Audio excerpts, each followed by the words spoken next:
Homme politique et religieux indien, il fut un guide spirituel et œuvra pour l'indépendance de l'Inde par la non-violence. Il était dit le Mahatma, un petit homme menu, portant de grosses lunettes de fer et drapé de lin blanc. Retour sur le parcours et la pensée de Mahatma Gandhi. Mohandas Karamchand Gandhi est né le 2 octobre 1869 à Gujarat en Inde dans une famille aisée. Par la suite, il se lance dans des études de droit à Londres en 1888.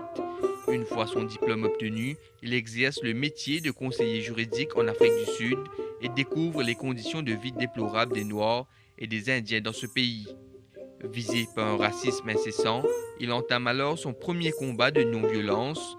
Il obtient de bons résultats quelques années plus tard, en 1914. Il décide alors de retourner en Inde, constatant qu'il connaît assez peu son pays d'origine. L'Inde est à l'époque un territoire appartenant aux Britanniques. Le désir d'indépendance se fait de plus en plus grand, mais la Première Guerre mondiale survient de le même temps. Gandhi conseille alors aux Indiens de se battre aux côtés de la Grande-Bretagne pour prouver leur capacité à défendre leur patrie. À partir de 1918, Gandhi lance de nombreux boycotts et manifestations non violentes contre l'augmentation des taxes. En décembre 1921, Gandhi devient le dirigeant exécutif du Parti du Congrès. Dans le même temps, les boycotts intensifiés se développent et les Indiens rejettent tout ce qui est britannique, vêtements, marchandises, titres et honneurs. Mais après des affrontements mortels en 1922, Gandhi décide de stopper cette désobéissance civile meurtrière. Il est arrêté en mars et condamné à 6 ans de prison.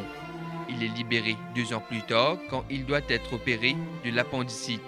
Les nombreuses demandes et négociations pour l'indépendance entamées avec les Britanniques n'aboutissent à rien et aucune réponse n'est donnée.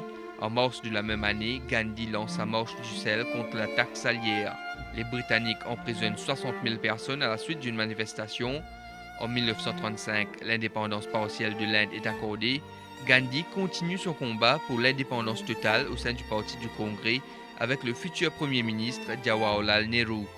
Lorsque la Seconde Guerre mondiale débute en 1939, Gandhi estime que l'Inde ne peut participer au combat étant donné qu'on refuse la liberté démocratique en son pays.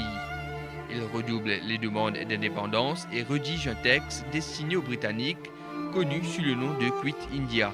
Gandhi est clair, aucune participation ou aide à la guerre ne sera accordée si l'Inde n'est pas indépendante.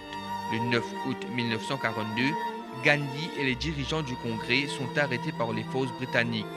Durant sa détention, sa femme Kasturba meurt d'une crise cardiaque alors qu'elle est elle aussi emprisonnée. En mai 1944, Gandhi est relâché. Lorsque la guerre prend fin, les Britanniques indiquent que l'Inde sera bel et bien déclarée indépendante. C'est la fin de la lutte Quit India. Mais cette indépendance ne se déroule pas comme prévu. Le pays est séparé en deux, musulmans d'un côté et hindous de l'autre. Gandhi est contre une partition de l'Inde, mais le Congrès approuve la décision pour éviter une guerre civile. L'indépendance est proclamée le 15 août 1947. Le pays est séparé, d'un côté l'Union indienne, de l'autre le Pakistan. La guerre indo-pakistanaise ne tarde pas à débuter quelques mois plus tard.